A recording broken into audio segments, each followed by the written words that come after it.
Presiden Joko Widodo meminta masyarakat untuk meminta penjelasan langsung dari KPU terkait lonjakan suara Partai Solidaritas Indonesia. Sementara KPU masih melakukan rekapitulasi suara berjenjang dan meminta masyarakat menunggu hasil resminya.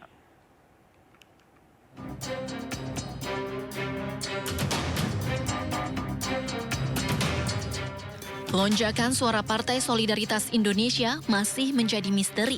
Berbagai pihak menilai suara PSI yang melesat signifikan dalam waktu singkat mengandung anomali.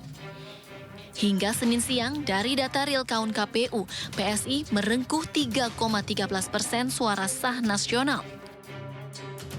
Presiden Joko Widodo merespons lonjakan suara PSI di pemilu 2024. Jokowi meminta masyarakat menerima penjelasan langsung dari Komisi Pemilihan Umum. Itu urusan partai, tanyakan ke partai, tanyakan ke KPU. Sementara itu, KPU meminta masyarakat menunggu hasil rekapitulasi suara resmi di KPU.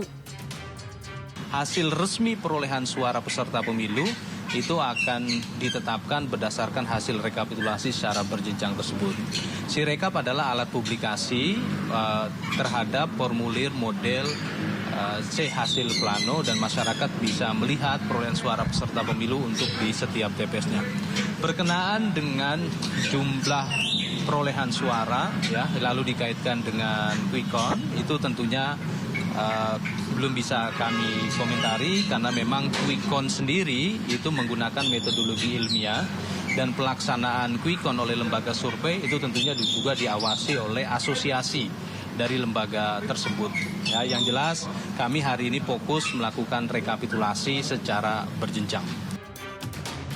Sebelumnya, Kamis 29 Februari 2024, data real count KPU menunjukkan PSI mengantongi 2,86% atau 2.171.907 suara. Kemudian Sabtu 2 Maret 2024, PSI berada di angka 3,13% atau 2.402.268 suara. Ini artinya suara PSI bertambah 230.361 suara hanya dalam 3 hari yang diperoleh dari 2.240 TPS. Anomali perolehan suara PSI ini kemudian mengundang kritikan dari sejumlah pakar. Perolehan suara PSI di real count KPU bahkan lebih besar dari hasil hitung cepat sejumlah lembaga survei. Politisi PSI Sheryl Tanzil menegaskan pihaknya tidak pernah melakukan jual beli suara. PSI juga akan menempuh jalur hukum untuk menggugat pihak-pihak yang dianggap telah memfitnah PSI. Tim Liputan iNews melaporkan.